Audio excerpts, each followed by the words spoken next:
Good morning, students. Welcome back in your SS class. Students, from this video lecture, we will start our second chapter of geography, that is land, soil, water, natural vegetation, and wildlife. Okay, students. Now, students, everything about the previous chapter, we have seen resources. And everything about resources, whatever present in our environment, which can be used to satisfy our basic needs, they are called resources. We have seen the definition of the resources, this. And we have also discussed about the classification of the resources, where we have seen natural resource, means the resources which we get from nature, they are called natural resource. And we have seen human-made resource, whatever the resources which are used to satisfy our needs and which are prepared by human being, they are called human-made resource. Like everything about car and laptop, mobile phones, these are the human-made resources. And the third thing, whatever we have studied, that is human resource. Human being itself are an important resource in the world, because everything, whatever the resource, it is valuable when it is connected to human being. Then it become a resource. I want to give you one example here. First of all, think about coal. Right now, we are using coal as an energy resource. But there was a time when people, and you can say human being, they don't know about coal is an energy resource. At that time, it was not a resource. It is just only a piece of rock. Because human being did not know that coal can be used as an energy resource. So, students, I want to tell you one thing. When human being started coal as an energy resource, then this piece of rock, which is considered and which is called coal, it is become a resource. So that's why we can say that whatever is progress has been done, whatever development was done, while particular thing become a resource, but the calamity when it is connected to human being, they are valuable when it has some impact on human being. So human being, it is an important resource. Okay, students, we have discussed all these things in the first first chapter. Today in the second chapter, we will discuss about some important natural resources like land. It is a natural resource. Soil, it is also a natural resource. So in this way, in this chapter, we will discuss about some important natural resource like land, soil, water, natural vegetation, and wildlife. We will take each and everything in a very particular manner and discuss in a, you can say, intensive study, and discuss everything in a very intensive manner. Okay, students. So here we have, you can say, concentrate only these natural resources. So first of all, we will discuss about land. Everything about land. It is a natural resource and it is having most important, you can say, importance in our life. Everything about land. Land is a natural resource and having much importance. Reason is that whatever activity we are doing, like we are moving, we need earth. If we want to establish our home, the structure is it is on the land. If we want to do agriculture, then we require land. So if we think about land, it is considered a natural resource, but because for everything we have to depend upon land, so it has very much importance. Right, students? Now, students, in the earlier classes, like you can say in the 5th, 6th, and 7th, you have studied that if we think about entire whole earth surface, near about 30% area, and you can say near about 29% area, it has earth surface, and the rest of the part of the earth, you can say, it is covered with water. See the diagram. If you think about this diagram denotes us that about 70% of earth surface, it is covered with water. Only we are having 29.2% area, and you can say about 30% area, this is the land surface area. And that particular land we use for all the activities, whatever we are doing and whatever we will do. Okay, students? Now, student, if we think about 29% area, we will convert it into 100%. And if we think about this total land area and land surface area, only a small part of area, it is habitable. We can say that we can live only small part of the land. Reason is that because population is distributed, it is uneven manner due to different relief feature and different climatic factor. Now come to the point, relief features. Relief feature, it means the landforms. If you think about only in India, there are different kind of landforms found in India. You have studied the physical feature of India. Like in the northern part, there is a Himalayan mountain. If we think about the northern plain area, then we can see plateau region. We have a desert also, that is considered the Thar desert. We have some coastal areas also, and we have some island areas also. So our population, you can say, it is distributed in an uneven manner due to some relief features and due to some climatic factors. If we think about the desert area, thick forested area, and you can say the rugged terrain area, whatever that is considered the Himalayan high mountain peaks, you can say that there is a very low population.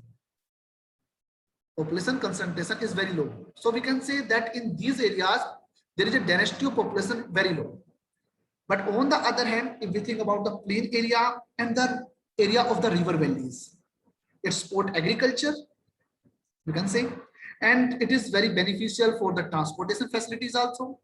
We have a lot of infrastructure there also. So there is these areas are very thickly populated, you can say. Okay, students. So till now we have discussed that land, it is a natural resource, and because we have to depend for all activities on land, so it is having much more importance.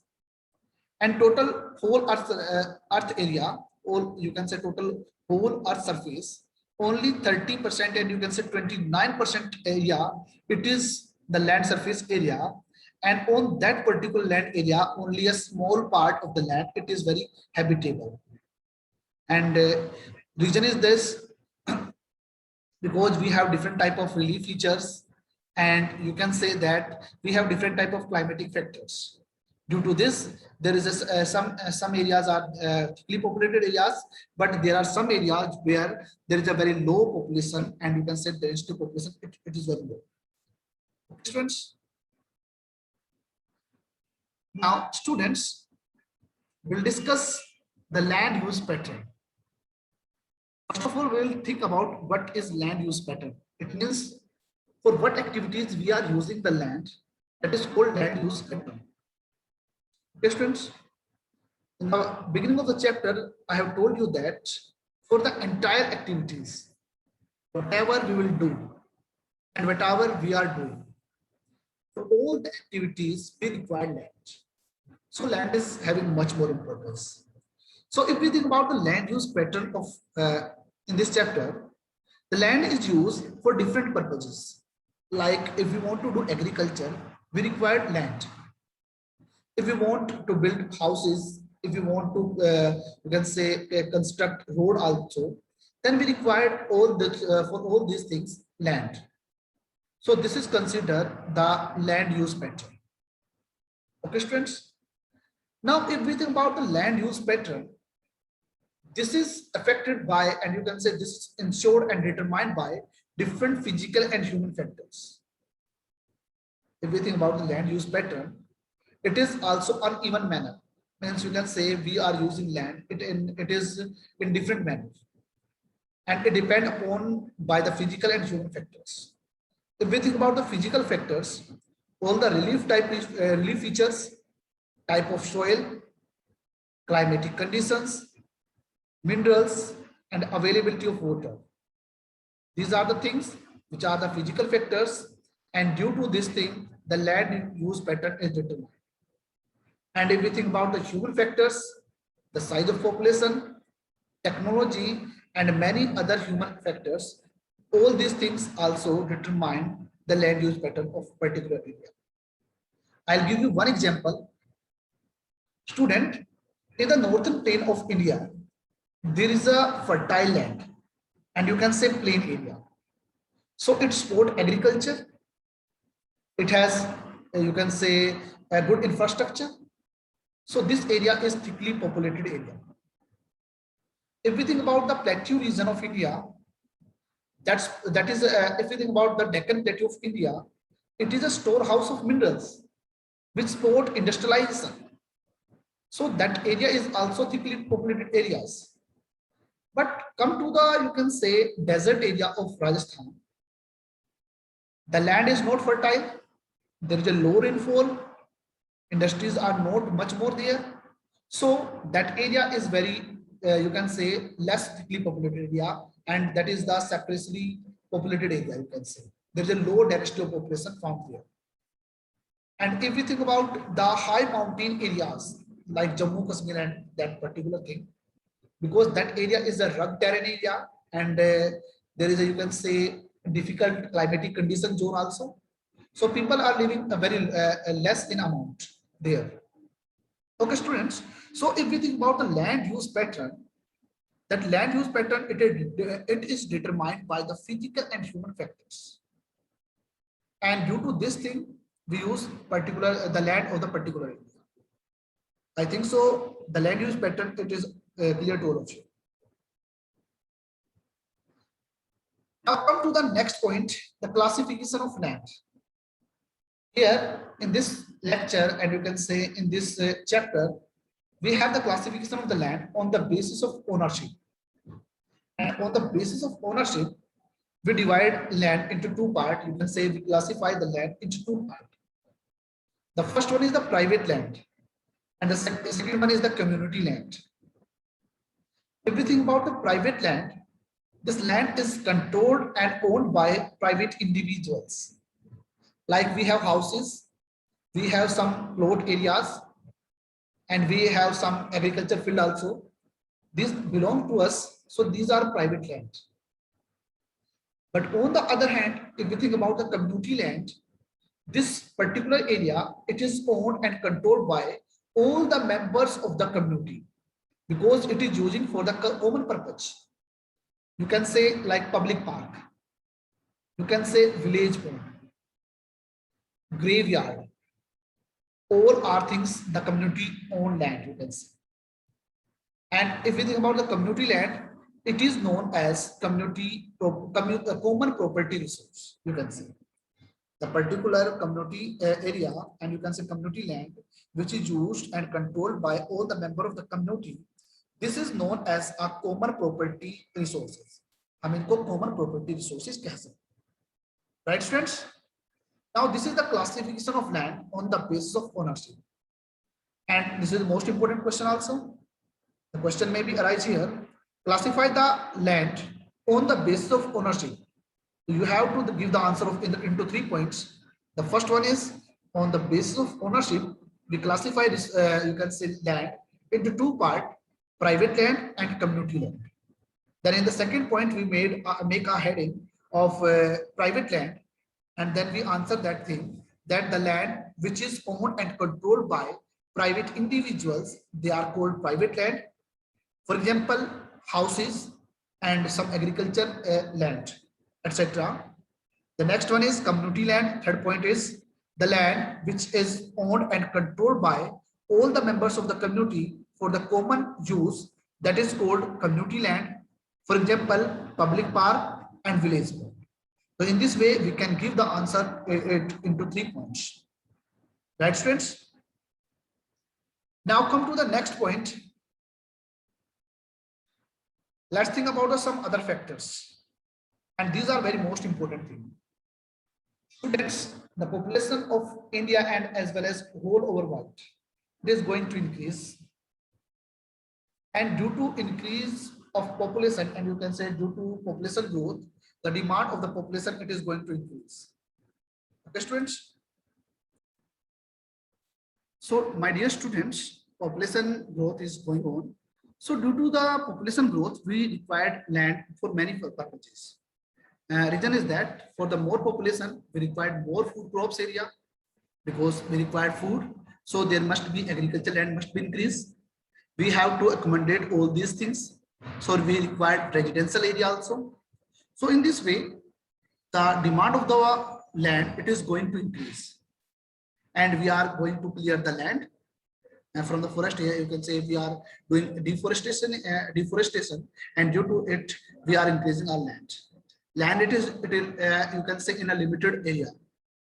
We can't increase it, but we are using the forest area for you can say fulfilling to fulfill the demand of the population. Okay. Now next one is the quality of land. If we think about the quality of land, it differs time to time and place to place. I want to give you one example here. If we think about the northern plain in India, it support agriculture and it also support industrialization. It also support urbanization. Okay, so this area is populated area, and if we think about the you can say if we think about the high mountain area and desert area, there is a low agriculture area. So density of population, it is also low, right? So this is place to place, the quality of land differ. Now think about, I'm talking about the time to time, the quality of land, it is also different time to time. If we think about the year of near about 20 to 30 years before area, the Haryana and Punjab, you can say it is most fertile area.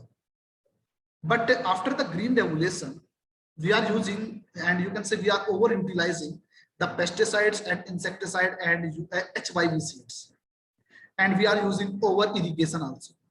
And due to over irrigation, some part of this, it has become barren, that is unfit for the cultivation, you can say.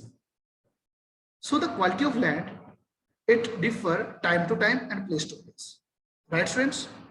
The next one is over utilization of the land. It is also very most important thing, because it decreases the quality of land. Now, in the overutilization of land, the first reason is urbanization. It means urban areas are increasing. So you can say the fertile land, it is covered by the urban areas. So it declined the agriculture. Now, you can say next thing, population is going to increase. So we require more agriculture areas. So due to this thing, first of all, we are you can say decreasing the forest areas. Second thing, we are using HYV seeds and all the modern inputs for getting more output from the limited space. So this decrease, you can say, the quality and the fertility of the land. So in this way, we are overutilizing the land. Okay, students. The next one is there must maybe cultural changes also, and this cultural changes also create due to the overutilization of the resources. Because our resources, they are concentrated only few hands, and they are becoming rich and more rich. But maximum people, population of the country, they don't have resources, so they are poor. So there is a class difference, rich and poor, and the gap between them, it is going too wide. ये लगातार बढ़ता जा रहा है due to overutilization of the resources. Okay, students. So due to these factors, if we think about the overutilization of the land and the quality of land, it is going to decrease. There may create many problems in the world. We are facing many environmental problems like environmental pollutions, and we have also seen a land degradation policy. Land degradation, it means the quality of land, it is going to decrease. The fertility of land, it is also going to decrease. And we have also seen in many areas, mostly in the hilly areas, landslides. We have seen the soil erosion also, and desertification. It means the land is become unfit for the cultivation. Okay, students. So it created many problems. And because land, it is a natural resource, and the formation of the land, you can say it is very slow process. So we need to conserve the land resources. Okay, students. So students, because we are going to overutilize the land, so we need to conserve, you can say, land resources.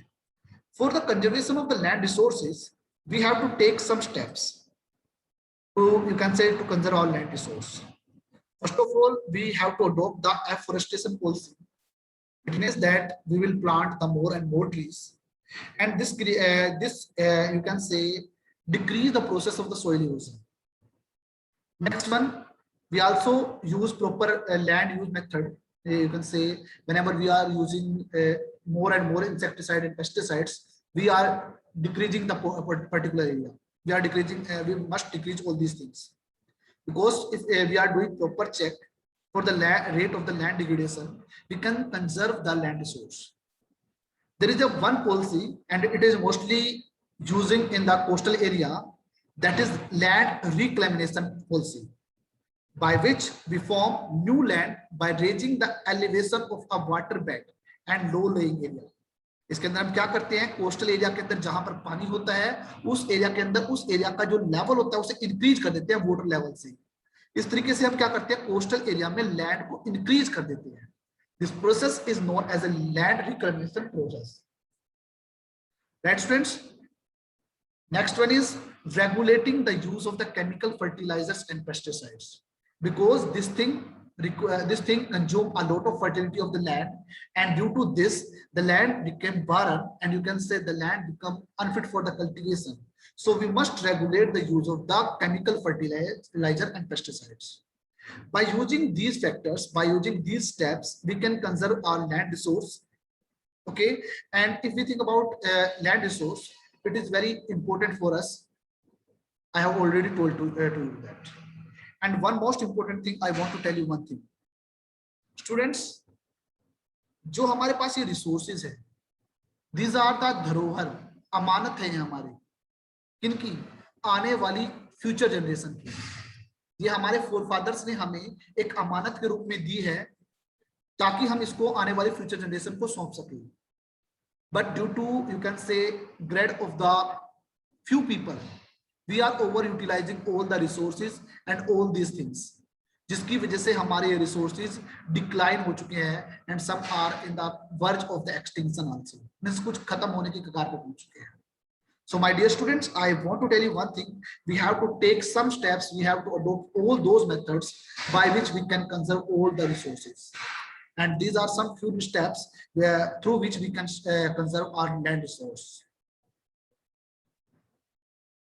Now in your book, there is a one topic, that is landslide. We'll discuss this thing. This is most important things. First of all, we'll discuss about what is landslide. The mass movement of the rock, debris or earth down in a slope area, this is called landslide. The mass movement of a rock, debris or earth, it is called from the down to a slope, it is called landslide. And the basic reason of the landslide, it may be an earthquake, it may be a flood, it may be a volcano. It depends upon the situation. For example, landslide, it is due to heavy rainfall. Sometimes heavy rainfall block the flow of the river. So due to because the river, it is blocked, so the river block create the landslide of a particular area. Sometimes we can see that sometimes where there is a river, and in the drainage area we throw like plastic things and plastic bags, it block the area, and it block the drainage area. So sometimes it create more and more water in that particular area, and sometimes it create the, you can say, landslide. But if we think about the hilly areas, it is a common natural disaster which can be created by earthquake and any volcanic activity. In the hilly area, you can say it is a natural disaster, and we can say it's natural disaster. Okay, in your book there is a case of Himachal Pradesh. You studied that particular thing and come to know why, what type of natural disaster this village of Himachal Pradesh face. Right, students? Now, students, I think so everything is clear to all of you. So I'll see you in the next video. Thank you. Have a nice day.